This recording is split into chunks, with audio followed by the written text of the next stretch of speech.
Bom dia, querida Ibabe. Graça e paz. Graça e paz? Amém. Amém. Como é bom estar com vocês nessa manhã linda. A minha fé, o meu amor estão firmados no... Oh, glória, oh, glória. Faz uma pequena partilha. Eu sou uma voluntária aqui na nossa comunidade. Eu cheguei para Ibabe em 1999, faz 23 anos. E eu tinha chegado dos Estados Unidos há muito pouco tempo. E eu gostei muito dessa comunidade. Eu gostei muito da comunidade. E uma das coisas que eu gostei da nossa comunidade é que na época eu chamava limpinha. Os cultos eram limpinhos, não tinha bocado de aviso. As nossas atividades não eram muitas. E assim foi, e assim tem sido. E algo especial aconteceu, que vai acontecer agora em novembro. Nós vamos ter 2 congressos em uma semana só. Isso não é próprio da nossa comunidade, porque nós não temos atividades várias, então é único. E provavelmente não vai acontecer nos próximos 20 anos, então aproveitem. Aproveitem, com certeza. Eles foram muito solidários com Celebrando a Recuperação. Nós vamos fazer o nosso congresso aqui. E já tinha um congresso já estabelecido. Então, querido e querida, você que está online, vai ser dia 1 e dia 2 o congresso de conversas pastorais, o ministério que está no coração do pastor Ed, e no dia 4 e dia 5 vai ser o congresso do Celebrando a Recuperação Brasil, na nossa comunidade. E nós vamos ter estandes, nós temos estandes aí no lounge, para o Conversas Pastorais, e vamos ter o estande logo depois da nossa celebração aqui, desse lado. Para você não se confundir, tá? Você faz um lá, a inscrição, e vem para o outro aqui, tá bom? E vai ser um tempo precioso. Queridos e queridas, o texto que Deus colocou no meu coração para partilhar com vocês hoje de manhã, e você que está online, está em João, capítulo 5, versículo 1 até versículo 15. Enquanto você abre aí, eu queria falar um pouquinho sobre esses milagres que estão anotados, estão escritos nos 4 evangelhos. Os evangelhos registram 35 milagres do nosso Senhor Jesus Cristo.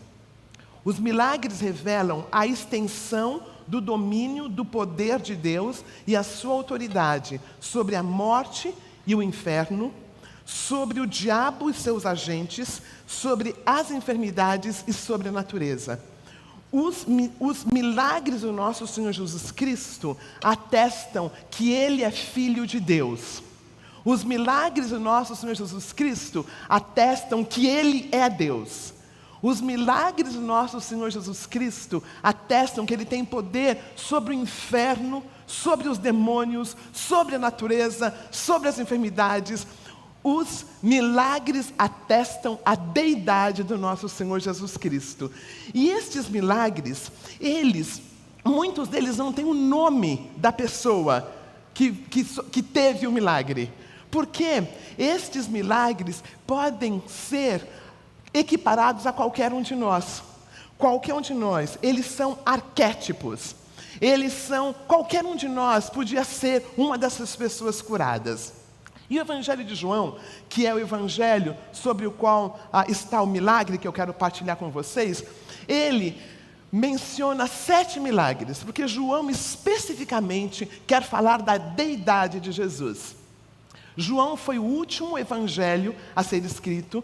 Os outros evangelhos, Mateus, Marcos e Lucas, já estavam por volta de 20 anos nas igrejas. E João é o último que escreve. E enquanto esses 20 anos começaram a questionar a deidade de Jesus, então João escreve esse evangelho e ele coloca 7 milagres específicos que ele escolheu. No fim do livro fala, olha, tem tantos milagres que Jesus fez. Ele usa uma hipérbole. Se a gente fosse contar, não teria papel suficiente para descrever quantos milagres ele fez. Mas ele menciona 7. E o de hoje é o terceiro milagre. O primeiro milagre, que ele fala da transformação da água em vinho. né, milagre que fala que ele tem poder sobre a natureza. O segundo, no capítulo 4, é quando Jesus Cristo cura o filho de um centurião. E vamos para esse agora. João, capítulo 5, versículo 1 a 15. Nós vamos ler em partes, tá bom? Algum tempo depois, Jesus subiu a Jerusalém. Por que as pessoas falam subiu a Jerusalém? Porque Jerusalém era cerca de 800 metros acima do nível. Então eles subiam para Jerusalém. É uma cidade que estava no monte. E aí o texto também às vezes fala, Jesus desceu de Jerusalém, porque ele tinha que descer 800 metros. Então, Jesus subiu a Jerusalém para uma festa dos judeus, que não está dizendo qual é. Mas judeu tinha muita festa, viu? O Velho Testamento tinha muita lei, mas também tinha muita festa. Eu gosto muito que na IBAB nós não chamamos de culto, chamamos de celebração. Porque culto já foi feito por Jesus de Nazaré, nós estamos celebrando. Jesus subiu para uma festa. Há em Jerusalém, perto da Porta das Ovelhas, um tanque que em aramaico é chamado Betesda, tendo 5 entradas em volta. Queridos, para entrar em Jerusalém, tinha cerca de 12 portas. 12 portas. Esta aqui foi feita, a primeira porta que Neemias fez no Velho Testamento. Dá uma olhadinha. Abra em Neemias, capítulo 3, versículo 1. Neemias está ele está edificando de novo as muralhas, as portas da cidade, porque naquela época a questão bélica era muito grande. Então era necessário que a cidade tivesse muita segurança, porque os inimigos vinham e entravam. Então, ter essas portas edificadas, feitas, era de grande segurança para o país. Então, Neemias, ele chorou porque a cidade estava à bancarrota. Não tinha nenhum portão, as pessoas podiam entrar, podiam saquear a cidade. Então, olha só, Neemias 3:1. O sumo sacerdote, Eliasibe, e os seus colegas sacerdotes começaram o seu trabalho e reconstruíram a Porta das Ovelhas. Eles a consagraram e colocaram as portas no lugar. Então, a primeira porta que Neemias fez no Velho Testamento foi essa, na qual Jesus entrou. E aí, Douglas, eu queria que vocês vissem esse tanque. Eu tive o privilégio de estar em Israel 2 vezes. E houve uma grande pergunta dos arqueólogos, porque isso foi há 2.000 anos atrás, mas foi encontrado. 1930, ainda estavam fazendo escavações e encontraram. Então, olha, você pode ver o tanque de Betesda, o muro norte do templo, e pode mostrar o outro, por gentileza, Douglas? 5 pavilhões. Olha só, em João, capítulo 5, fala assim: há em Jerusalém, perto da Porta das Ovelhas, um tanque que em aramaico é chamado Betesda, tendo 5 entradas em volta. Ali costumava ficar grande número de pessoas doentes, inválidas, cegos, mancos e paralíticos. Dá uma olhadinha como é grande. De um lado, tinha 60 metros quadrados, no outro, um pouquinho maior, 66. 500.000 metros quadrados. Joséfo, um estudioso da palavra de Deus, ele disse que em épocas de festa chegava a ter 2 milhões de pessoas, 2 milhões de judeus, vindos de todo lugar, da Itália, Fenícia, Síria, todos para a festa da Páscoa. Então, esse tanque era enorme e tinha muitas pessoas. Eu diria que seriam as pessoas que talvez não encontraram ajuda em nenhum outro lugar. Os terminais, era a UTI. Os terminais iam para esse tanque. Os terminais iam para esse local, procurar alívio. E aí nós temos uma situação delicada na palavra de Deus. Eu queria que nós lêssemos o próximo versículo. Eles esperavam um movimento nas águas. De vez em quando, descia um anjo do Senhor e agitava as águas. O primeiro que entrasse no tanque, depois de agitadas as águas, era curado de qualquer doença que tivesse. E aí, queridos, nós temos uma questão delicada, é que essa parte não está nos maiores, mais confiáveis textos do Novo Testamento. Há por volta de 5.500 manuscritos. Então, os estudiosos, eles vão comparando os textos. Então, essa parte não está nos melhores textos. Na minha tradução fala assim, a maioria dos manuscritos mais antigos não trazem esta frase. E muitas traduções têm um colchetinho, dizendo que não está nos maiores textos. Então, eles colocaram porque não contradiz nada da palavra de Deus. Esse texto não contradiz nada, mas há dúvidas sobre essa questão desse anjo que vinha. Aí eu fiquei muito intrigada com essa questão. E eu fiz algumas pesquisas, e muitos estudiosos acreditam que este lugar era um lugar consagrado a um Deus filho de Apolo. Um Deus que, segundo eles, curava. Um Deus que, segundo eles, fazia milagres. E aí, esses estudiosos falam que as barbas do poder de Deus revelado no Novo Testamento, os sacerdotes da época permitiam e facilitavam um culto pagão. Lembra quando Jesus fala sepulcros caiados? Jesus fala para os mestres da lei, vocês sepulcros caiados, vocês que têm tanta dificuldade com uma mosca, mas engolem um elefante. Jesus Cristo, ele era muito compassivo com todas as pessoas, mas ele era rígido com os religiosos. Os religiosos da lei possivelmente se aproveitavam deste lugar, porque veja, se tinha um anjo que movia as águas, então, se eu ficasse mais perto das águas, eu podia mergulhar primeiro. Então, existe a possibilidade de que eles facilitavam, em questões monetárias, para que ficasse um grupo mais perto das águas. Para aquelas pessoas que estavam ali, que tinham algum poder socioeconômico, eles podiam pagar para alguns desses sacerdotes os colocar na frente. Entendeu que pode ter havido toda uma questão aí? Aí tinha uma questão delicada. Aí, segundo texto, um dos que estavam ali era paralítico, fazia 38 anos. Quando o viu deitado e soube que ele vivia naquele estado durante tanto tempo, Jesus lhe perguntou: você quer ser curado? Olha só que coisa linda, Jesus escolhe a porta das ovelhas. Ele está indo para uma festa, mas ele decide passar nesse lugar, nessa UTI, com centenas de pessoas doentes, com centenas de paralíticos, com centenas de surdos, mudos, leprosos. Ele escolhe passar, ele entra por esta porta específica, que dá em Betesda, e ele encontra um homem. E ele faz essa pergunta que parece ser tão estranha: você quer ser curado? O título da mensagem que Deus deu no meu coração é: você quer ser curado?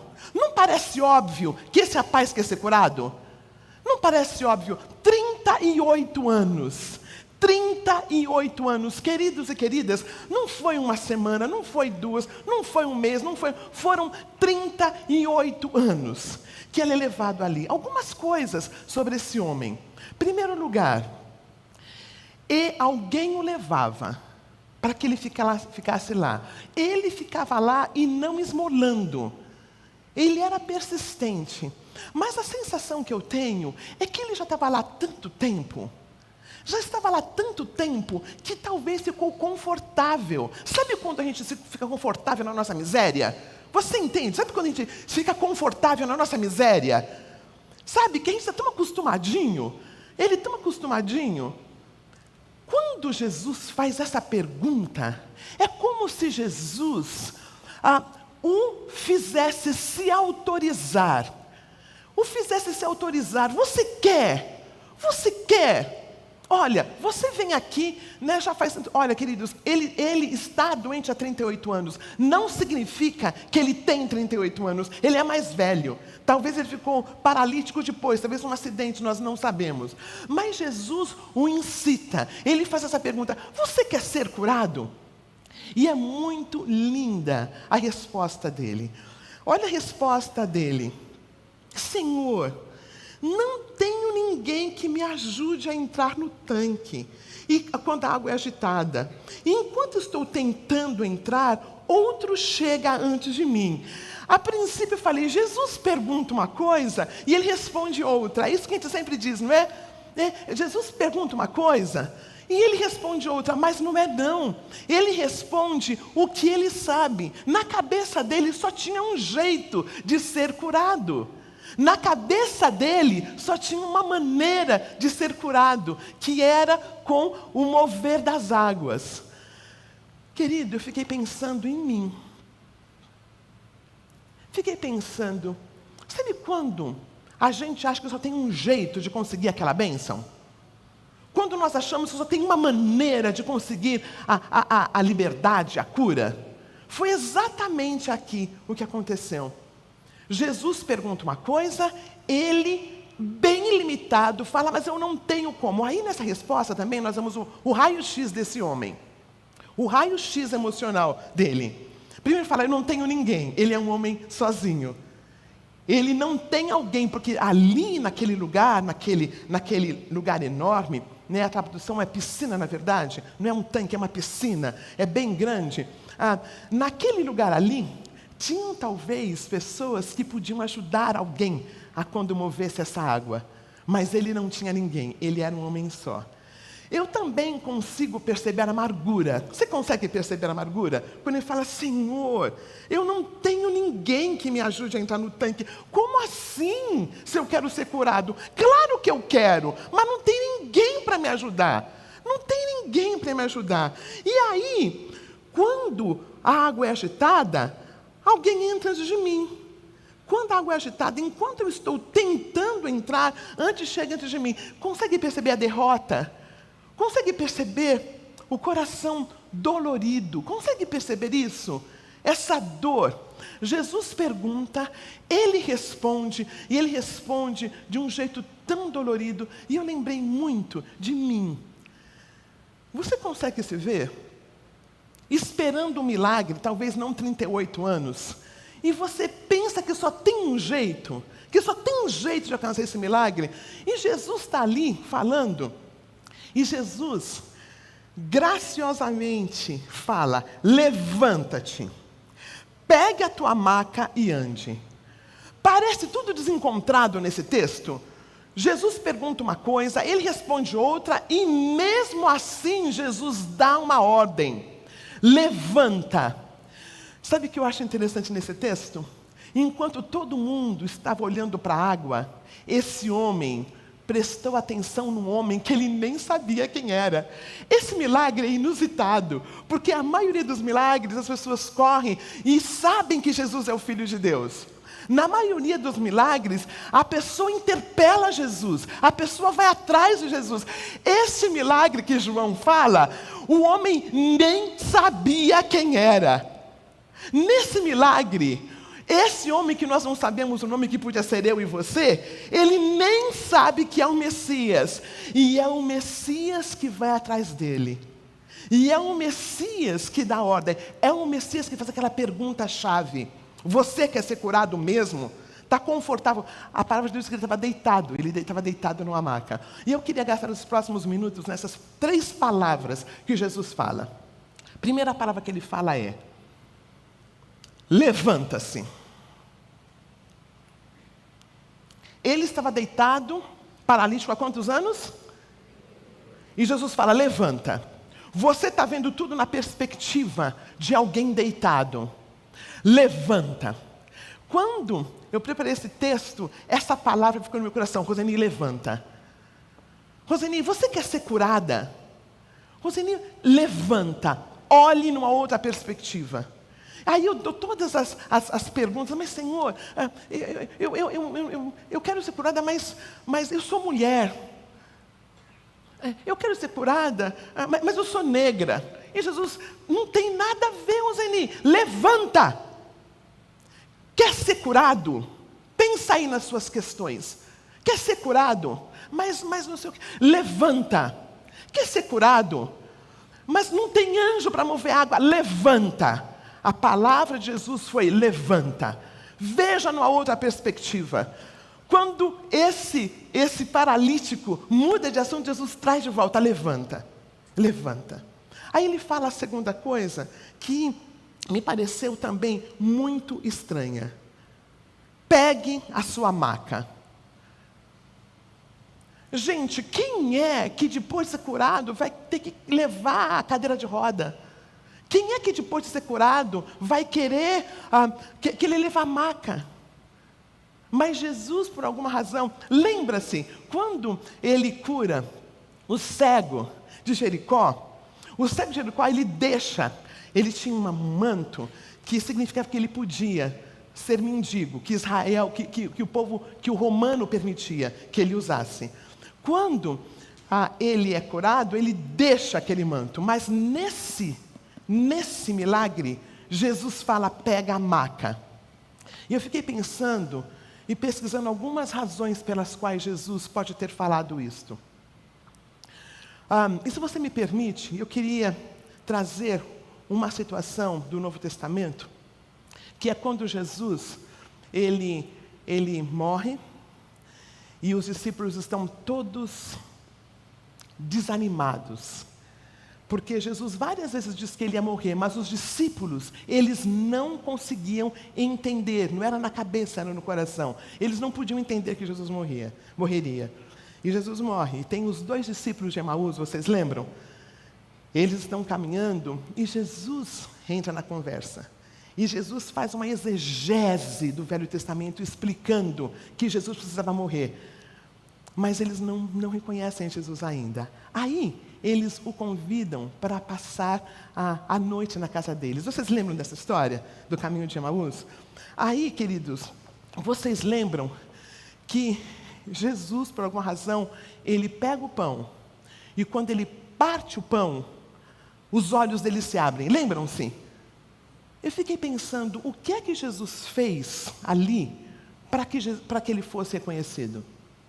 Pensa comigo. O que aconteceu que de repente eles reconheceram? Pensa comigo. Ele pega o pão. O que é que possivelmente eles viram quando Jesus pegou o pão? Alguém fala? Possivelmente eles viram as cicatrizes. Possivelmente, tá? Isso é uma interpretação minha e de algumas outras pessoas.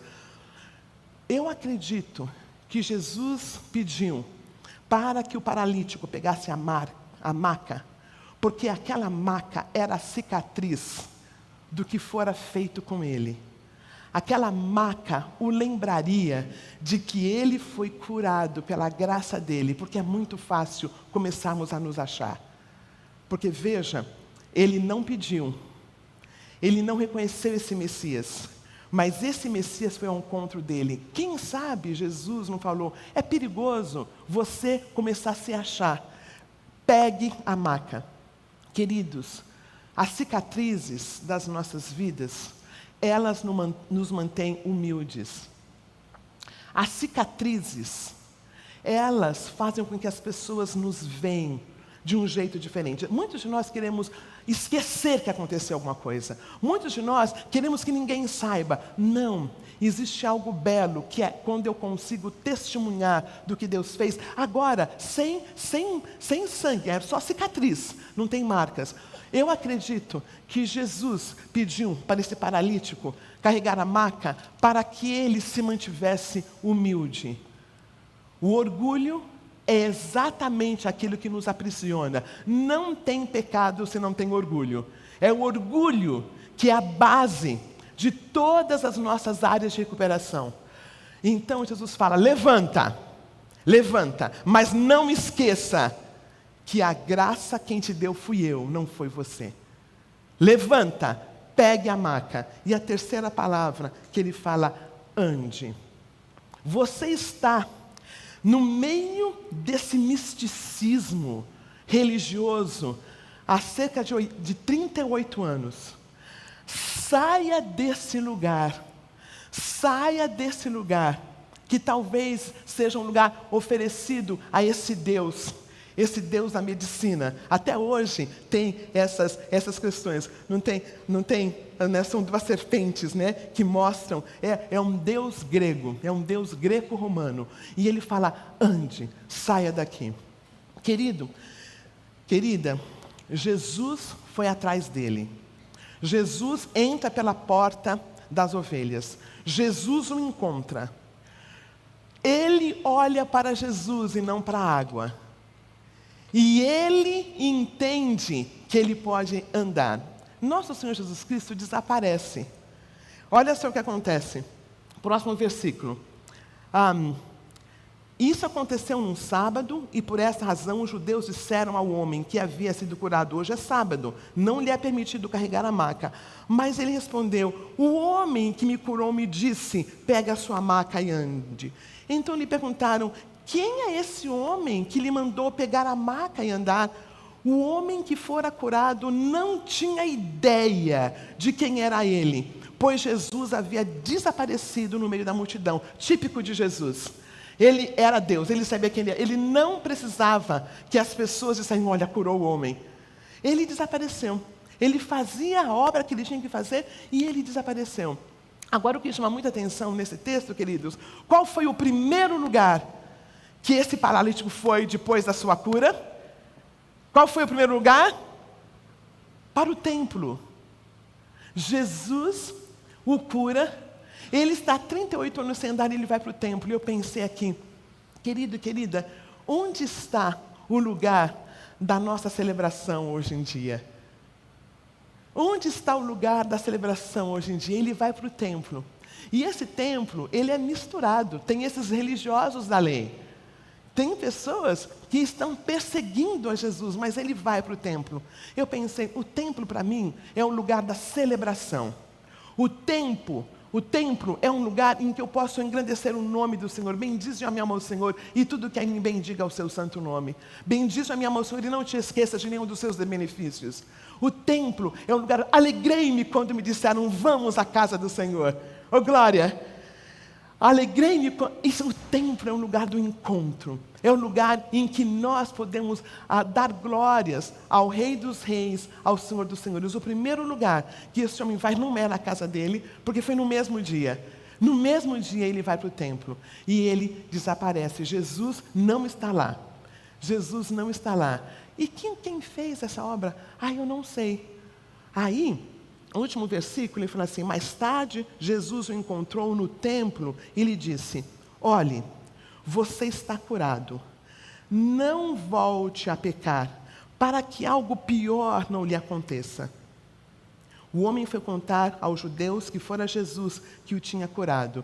Esse aqui, não volte a pecar, eu acredito que esse homem sabia que aquele lugar onde ele estava não era um lugar propício para a cura. Não volte ao misticismo. Aí, queridos e queridas, eu fiquei pensando, qual é a piscina de Betesda da minha vida? Onde é o lugar que eu fico lá deitadinha durante anos e não percebo que a cura não vai acontecer, porque eu estou olhando para o lugar errado? Em nenhum lugar no Novo Testamento se fala mais de Betesda, fala de Siloé. O tanque de Siloé, que era de fato um tanque que não tinha deuses envolvidos. Em nenhum lugar mais se fala desse tanque de Betesda. Querido, querida, onde é a tua piscina de Betesda? Onde é que a gente tem ficado 38 anos esperando uma cura e não é lá, é na pessoa de Jesus Cristo? Onde é que nós temos estado com as nossas dores, com os nossos traumas, com as nossas questões, que não é na pessoa de Jesus Cristo? Entende o ponto? Onde é a tua piscina de Betesda? Eu vou falar da minha, uma pequena partilha. A minha piscina de Betesda foi a minha educação. Foram 2 bacharelados, foram 3 mestrados, eu comecei um doutorado. E eu me achava. Nunca pegava a minha maca, sabe? A minha maca nunca pegava. Eu me achava. Tá bom. Eu estava numa situação inferior, nesses estudos foram nos Estados Unidos, então eu fiquei 10 anos lá. 10 anos estudando a palavra de Deus e música e teologia e tudo mais. 10 anos. Preparando esse estudo, eu descobri que a parte educacional é a minha Betesda. É um lugar onde eu ficava confortável, deitadinha ali. Sabe um lugar onde eu encontrei Jesus de Nazaré? De fato, agradeço a Deus pelos estudos. Mas quando eu cheguei aqui, em 1999, eu descobri um Jesus. Eu descobri um Jesus que me amava, que corria atrás de mim. Até então, eu achava que eu que tinha que correr atrás de Jesus. Eu era muito disciplinada, ainda sou, com a leitura da palavra de Deus, com a memorização da Bíblia. Mas eu achava que aquilo me dava segurança. Querido e querida, Betesda é um lugar onde nós ficamos sem que nada aconteça. Aí, quando nós olhamos para Jesus de Nazaré e a palavra dele foi tão direta, não foi? Ele chega pela porta das ovelhas, ele passa naquela multidão de pessoas e acha aquele homem. E você quer ser curado? Entende? E a palavra dele, 3 palavras. Levanta, pega a tua maca e ande. Essa é a ordem que ele tem para nós esta manhã. Descubra onde é a tua Betesda. Descubra onde está confortável. Ai, eu sei que eu estou num relacionamento disfuncional, eu sei que está muito ruim, mas sabe, é que se eu deixar essa amiga, eu vou ficar sem amigas porque é a única amiga que eu tenho. Esse trabalho está acabando comigo, de fato, eu estou sendo extorquida fisicamente, emocionalmente, mas a segunda proposta de trabalho eu ganho muito pouco, então é melhor ficar aqui mesmo. Veja como a gente consegue fazer? Mas você quer ser curada? Mas você quer ser curado? Confie que Deus vai dar a graça. Confie na palavra de Deus. Confie no que Ele diz. Levanta, pegue a maca e ande. Jesus, neste milagre, esse é um milagre em que a pessoa nem sabia quem Ele era. A pessoa nem sabia que Jesus era o Messias. Não se fala aqui. Porque nós acreditamos que quem de fato nos encontra é Jesus de Nazaré. Quem de fato nos encontra é Jesus de Nazaré. Voltando nesse texto, querido e querida, você quer ser curado? Você quer ser curado? Mas você quer ser curado, mas o anjo está no lugar errado. É a palavra de Deus. É a palavra de Deus que nos interpela. Mas esse homem, ele estava no lugar, entre aspas, errado. Ele não sabia a resposta certa e Deus o curou. Porque pela graça sois salvos mediante a fé. Isto não vem de vós, é dom de Deus, não de obras, para que ninguém se glorie. Você é encontrado pela graça, meus irmãos. Não é pelos estudos bíblicos. Amém pelos estudos bíblicos. Não é. E sabe como se manifesta? Sabe como se manifesta em relacionamento? Quer saber onde você está no teu processo? Com quem você se relaciona? Esse homem, 38 anos, sabe o que eu acredito? Esse tanque de Betesda, na verdade era o templo, a palavra Betesda é casa da misericórdia. Mas ali era a casa da competição. Concorda? O mais rápido entrava na água. Não me parece ser Jesus. Porque Jesus quando ele entra, ele vai para o que não consegue entrar na piscina, amém? Jesus quando entra, vê aquele grupo, vê aqueles que talvez ganharam um dinheirinho, sabe? Para poder ficar mais perto da água. Jesus não vai para o mais forte. Jesus não vai para aquele que consegue chegar na água. Jesus passa direto e vai para um que não tinha condições de chegar na água. Esta é de fato a graça de Deus. Quando nós entendemos, porque tinha algo especial desse homem, ele não respondeu certo, ele não sabia que era o Messias, mas ele era persistente. Eu queria terminar com isto. Ele era um homem persistente, ele estava enroladinho, ele, na minha opinião, estava perdido em algumas áreas, mas Jesus viu o coração dele, igualzinho eu, igualzinho você. Sabe quando a gente fica meio confuso?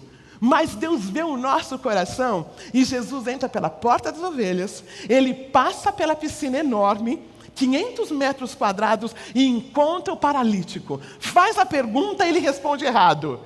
E mesmo assim, Deus, pela graça dele, o cura. Amém? Não é algo precioso, queridos, que não tem a ver conosco, tem a ver com a graça de Deus, porque pela graça sois salvos. E a pergunta é: você quer ser curado? Qual é a tua desculpa? Você quer ser curado?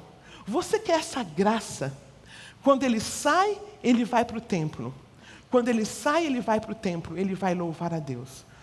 O nosso desafio hoje, o desafio que quero partilhar com você é: descubra qual é o seu tanque, o lugar confortável que você está há 38 anos. Descubra. Entenda que você pode levantar.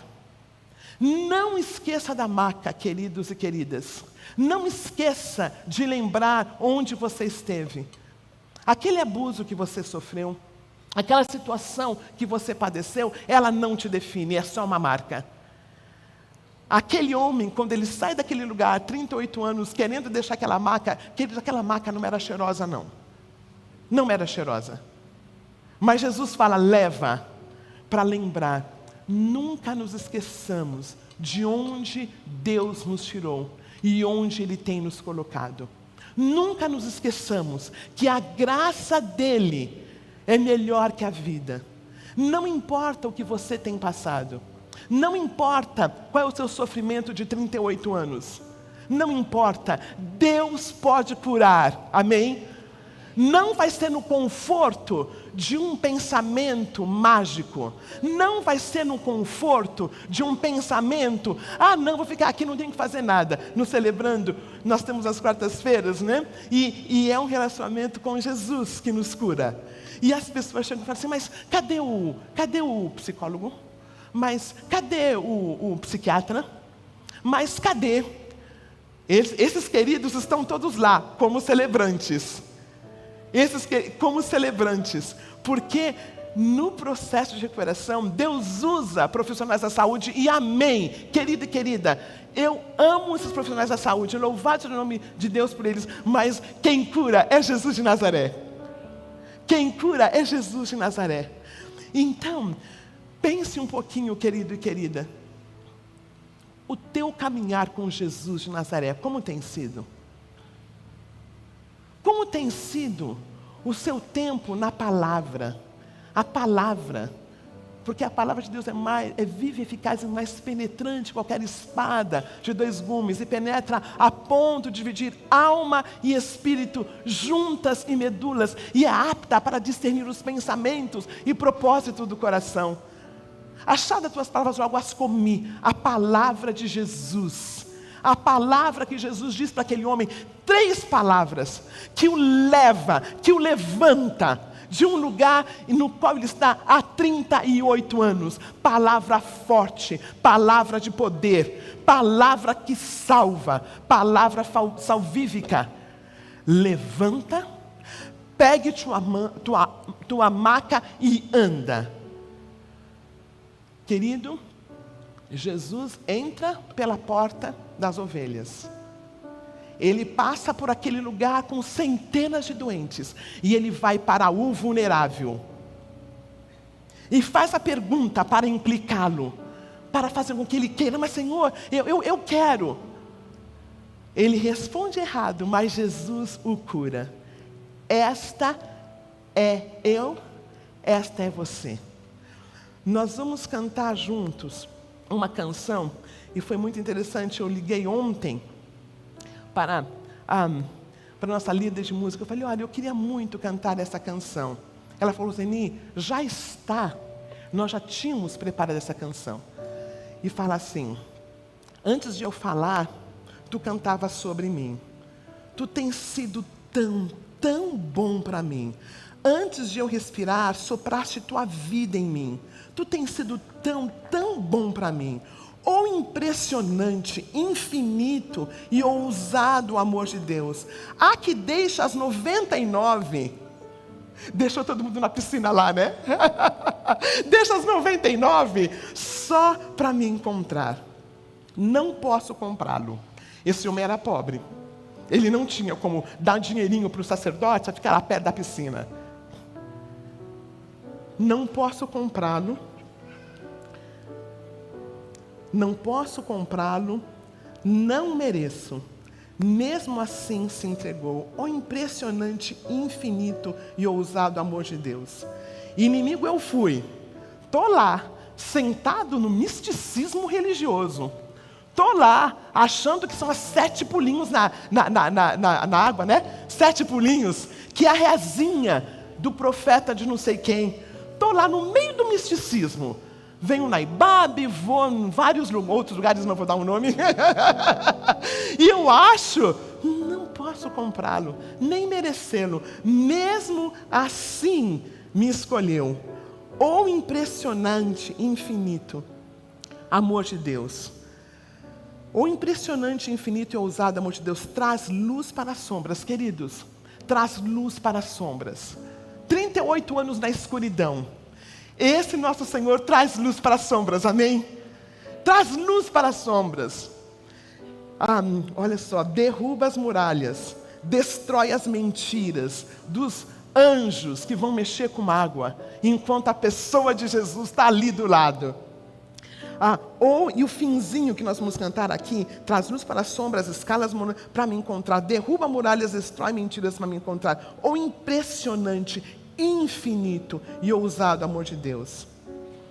Querido, querida, qual é a tua área? Você quer ser curado? Responde aí no teu coração, você quer ser curado?